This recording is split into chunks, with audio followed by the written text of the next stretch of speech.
بسم اللہ الرحمن الرحیم۔ چبوترے کے قریب عجیب ہنگامہ برپا تھا۔ سردار لوگوں کو بار بار خاموش ہونے کے لیے کہہ رہا تھا، لیکن کانوں پڑی آواز سنائی نہیں دے رہی تھی۔ عبداللہ وقت مقررہ پر اپنی جھونپڑی سے وہاں پہنچا تو ہنگامے میں مصروف لوگ ایک دم خاموش ہو گئے۔ سردار کو سخت حیرت ہوئی کہ جس ہنگامے کو وہ آدھے گھنٹے سے ختم کرنے کے لیے زور لگا رہا تھا، عبداللہ کے آتے ہی تمام لوگ بالکل خاموش ہو کر اپنی اپنی جگہ پر بیٹھ گئے ہیں۔ عبداللہ نے سردار سے پوچھا کہ یہ ہنگامہ کس بات پر ہو رہا تھا۔ سردار نے بتایا کہ چند سال پہلے ہمارے جزیرے کے قریب ایک چھوٹا سا جزیرہ تھا جس کی آبادی تقریباً 150 افراد سے زیادہ نہیں تھی۔ ایک بار سمندری طوفان کی وجہ سے یہ چھوٹا سا جزیرہ ڈوب گیا۔ جزیرے کے لوگوں نے کشتیوں پر بیٹھ کر بڑی مشکل سے جان بچائی، لیکن پھر بھی کئی لوگ سمندری طوفان کی نظر ہو گئے۔ تقریباً 100 کے قریب لوگ ہمارے جزیرے تک پہنچنے میں کامیاب ہو سکے۔ ہم نے ہمدردی کے جذبے کے تحت شمال کی جانب ساحل سمندر کے کنارے انہیں رہنے کے لیے ایک جگہ دے رکھی ہے۔ یہ لوگ وہیں رہتے ہیں، انہیں ہمارے لوگوں کے ساتھ میل ملاپ کی اجازت نہیں۔ اگر ان کے پالتو جانور اپنی مخصوص حدود سے باہر آ کر ہماری فصلوں یا درختوں کو نقصان پہنچائیں تو ان کا سختی سے جواب دیا جاتا ہے۔ اس وجہ سے کئی بار آپس میں ہنگامہ اور تصادم بھی ہو جاتا ہے۔ آج بھی ایسی صورتحال پیش آئی ہے۔ ان لوگوں کے پالتو جانور ہمارے کھیتوں میں گھس آئے تھے، جس سے کئی لوگوں کی فصلیں خراب ہو گئی ہیں۔ ہمارے لوگوں کا مطالبہ ہے کہ ان غیر لوگوں کو یہاں سے نکال دیا جائے، یہ کسی دوسرے جزیرے میں جا کر رہیں۔ یہ وہ ہنگامہ ہے جو اس وقت ہو رہا تھا اور اس کا حل کل میں نے سب سے اچھی اور سب سے سچی کہانی کو جس جگہ چھوڑا تھا اس جگہ ساگو نے پوچھا تھا کہ محمد صلی اللہ علیہ وآلہ وسلم نے مدینہ میں آ کے سب سے پہلا کام کیا کیا تھا۔ وقت کی کمی کی وجہ سے میں نے ساگو سے کہا تھا کہ اس کے متعلق اگلے روز بتاؤں گا۔ عجیب اتفاق ہے کہ آج میں جس بات کا ذکر کرنا چاہتا ہوں وہ بات اگر آپ لوگوں کی سمجھ میں آ گئی تو یہ روز روز کی لڑائی اور جھگڑا ہمیشہ کے لیے ختم ہو جائے گا۔ عبداللہ کی بات جاری تھی کہ سردار نے جلدی سے پوچھا، وہ کیسے؟ میں نے کل جہاں سے کہانی چھوڑی تھی وہاں سے دوبارہ شروع کروں گا تو آپ لوگوں کو اپنے مسئلے کا حل بھی سمجھ آ جائے گا۔ عبداللہ نے کہانی دوبارہ شروع کرتے ہوئے کہا، رحمت دو جہاں صلی اللہ علیہ وآلہ وسلم نے مدینہ پہنچ کر سب سے پہلا کام یہ کیا کہ جو لوگ ہجرت کر کے مدینہ پہنچے تھے انہیں مہاجر کہا جاتا تھا، اور جو لوگ مدینہ کے رہنے والے تھے جنہوں نے اسلام قبول کیا تھا انہیں انصار کہا جاتا تھا۔ انصار نے مکہ سے ہجرت کر کے مدینہ آنے والے مسلمانوں کو اپنا مہمان بنایا تھا۔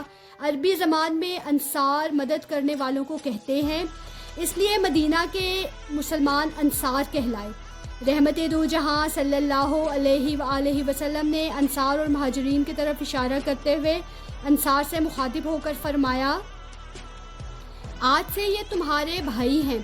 اس کے بعد رحمت دو جہاں صلی اللہ علیہ وآلہ وسلم نے ایک ایک مہاجر اور ایک ایک انصاری کو بلاتے ہوئے فرمایا، آج سے تم دونوں بھائی بھائی ہو۔ اس طرح عبداللہ کی بات جاری تھی کہ سردار نے کہا، بس میری سمجھ میں ساری بات آ گئی۔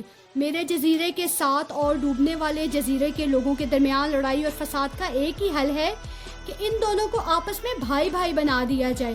میں آج سے اعلان کرتا ہوں، سردار نے ابھی اتنا ہی کہا تھا کہ وہ لوگ جو کچھ دیر پہلے آپس میں لڑ جھگڑ رہے تھے انہوں نے آپس میں بغلگیر ہونا شروع کر دیا۔ جزیرے پر رہنے والے ہر فرد کے لیے یہ انوکھا منظر تھا کہ کئی سال سے معمولی باتوں پر لڑنے اور جھگڑنے والے لوگ آپس میں گلے مل رہے تھے، شیر و شکر ہو رہے تھے۔ آج میرے لیے خوشی و مسرت کا بڑا واقعہ ہے۔ خوشی کے اس موقع پر میری جانب سے جزیرے کے تمام لوگوں کے لیے رات کے کھانے کی دعوت عام ہوگی اور کھانے کی اس تقریب کے خاص مہمان عبداللہ ہوں گے۔ سردار نے جیسے ہی اعلان کیا چاروں جانب ہمارے سرداروں کی اس اعلان میں سب بہت خوش تھے۔ نعروں کی شدت میں کمی واقع ہوئی تو عبداللہ نے سب سے اچھی اور سب سے سچی کہانی کا سلسلہ دوبارہ شروع کرتے ہوئے کہا، انصار اور مہاجرین کے درمیان قائم ہونے والا بھائی چارہ دنیا کی منفرد مثال تھی۔ مسلمانوں کے درمیان قائم ہونے والا رشتہ اتنا مضبوط تھا کہ انصار نے اپنے مہاجرین بھائیوں کو اپنے کاروبار اور جائیداد تک کا ساتھی بنا لیا۔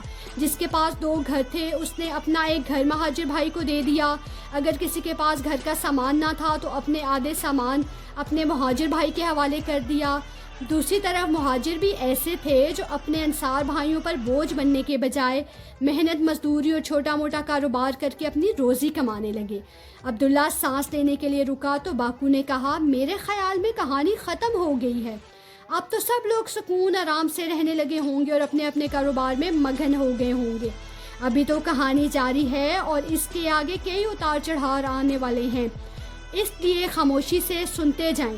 عبداللہ نے یہ کہتے ہوئے دوبارہ کہانی شروع کی۔ یثرب شہر جو رحمت دو جہاں صلی اللہ علیہ وآلہ وسلم کی تشریف آوری کے بعد مدینہ النبی بن گیا تھا، پھر اسے مدینہ اس شہر میں یہودیوں کا بڑا اثر تھا۔ زمینوں اور جائیداد کے زیادہ تر یہی مالک تھے، بازاروں میں اکثر دکانیں انہی کی تھیں، تجارت بھی انہی کے ہاتھ میں تھی۔ یہ یہودی کون ہے؟ ساگو نے پوچھا۔ رحمت دو جہاں صلی اللہ علیہ وآلہ وسلم سے پہلے جو نبی آئے ان میں حضرت موسیٰ علیہ السلام بھی شامل تھے، ان کے ماننے والوں کو یہودی کہا جاتا ہے۔ حضرت موسیٰ علیہ السلام پر جو کتاب نازل ہوئی اس کا نام تورات ہے۔ اس کتاب میں اللہ تعالیٰ نے حضرت موسیٰ علیہ السلام کے ماننے والوں کو نیکی اور اچھائی کی باتیں بتائی تھیں اور حکم دیا تھا کہ ان سب باتوں پر عمل کرو، لیکن انہوں نے اپنے نبی کی کتاب کو چھوڑ کر بری باتوں پر عمل شروع کر دیا۔ اس کا نتیجہ یہ نکلا کہ اللہ تعالیٰ نے ناراض ہو کر ان کی ساری شان و شوکت ختم کر دی۔ مدینہ میں جو یہودی آباد تھے وہ بھی اپنے نبی حضرت موسیٰ علیہ السلام کی تعلیمات چھوڑ چکے تھے اور برے کاموں پر عمل شروع کر دیا تھا۔ اس کے باوجود مدینہ میں تجارتی اور مالی لحاظ سے یہودیوں کو برتری حاصل تھی۔ یہ تو حیرت کی بات ہے، تاکو نے کہا۔ اللہ تعالیٰ کا یہ اصول ہے کہ وہ نافرمانی کرنے والوں کو ڈھیل دیتا رہتا ہے۔ انہیں دنیا میں بظاہر کامیابیاں بھی حاصل ہوتی ہیں جن سے دوسرے لوگ متاثر اور مغروب ہوئے بغیر نہیں رہ سکتے، لیکن دراصل دوسرے لوگوں کا امتحان ہوتا ہے کہ وہ اللہ تعالیٰ کے راستے پر قائم رہتے ہیں یا نافرمانیوں کی اور کامیابیوں کو دیکھ کر وہ بھی ان کے ساتھی بن جاتے ہیں۔ عبداللہ نے بتایا، محمد صلی اللہ علیہ وآلہ وسلم کی مدینہ آمد پر یہودیوں نے کیا رد عمل ظاہر کیا؟ راکو نے پوچھا۔ یہودی اگرچہ اللہ تعالیٰ کے بھیجے ہوئے نبی حضرت موسیٰ علیہ السلام کو ماننے والے تھے، لیکن اپنے نبی کی تعلیمات کو چھوڑ دینے کی وجہ سے انہوں نے اپنے اندر کی محبت اتنی زیادہ رچ بس چکی تھی کہ وہ اپنے علاوہ کسی کو کچھ سمجھتے ہی نہیں تھے۔ اس لیے انہوں نے مدینہ میں رحمت دو جہاں صلی اللہ علیہ وآلہ وسلم کی آمد پر قطعاً خوشی کا اظہار نہ کیا، بلکہ اندر ہی اندر ان کے خلاف سازشوں میں مصروف ہو گئے۔ اس صورتحال میں محمد صلی اللہ علیہ وآلہ رحمت دو جہاں صلی اللہ علیہ وآلہ وسلم نے یہودیوں کے برے ارادوں کو بھانپ لیا تھا، لیکن آپ صلی اللہ علیہ وآلہ وسلم نہیں چاہتے تھے کہ مدینہ میں آتے ہی ان برے لوگوں سے الجھ کر اصل دعوت یعنی اللہ کا پیغام عام کرنے سے آپ کی توجہ ہٹ جائے۔ اس لیے آپ صلی اللہ علیہ وآلہ وسلم نے اپنا مشن جاری رکھنے کے لیے مدینہ کے یہودی سرداروں کو اپنے پاس بلا کر ایک معاہدہ کیا۔ اس معاہدے کو میثاق مدینہ کہا جاتا ہے۔ عبداللہ نے بتایا، میثاق مدینہ میں مسلمانوں اور یہودیوں کے درمیان کن باتوں پر اتفاق ہوا؟ ساگو نے پوچھا۔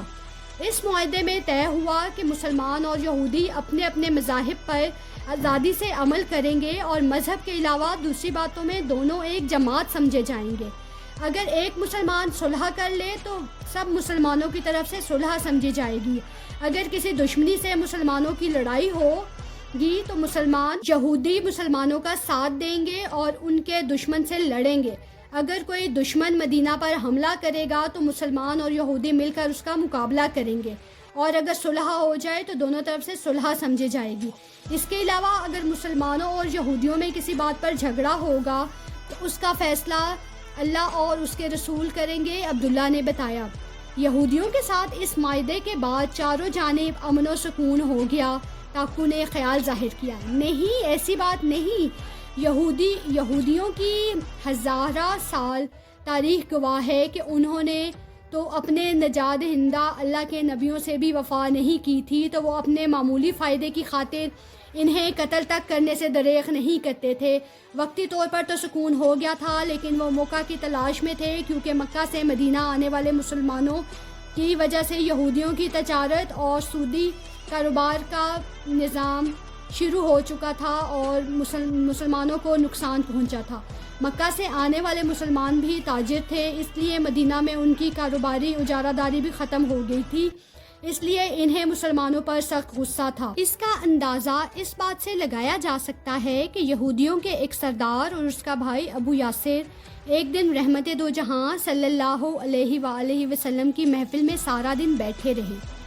جب وہ شام کو واپس گھر پہنچے تو اس کے سردار کے بھائی نے پوچھا کہ تمہارا اس کے نبی کے متعلق کیا خیال ہے؟ سردار نے جواب دیا، جب تک میری زندگی ہے میں ہر حال میں محمد صلی اللہ علیہ وآلہ وسلم سے دشمنی رکھوں گا۔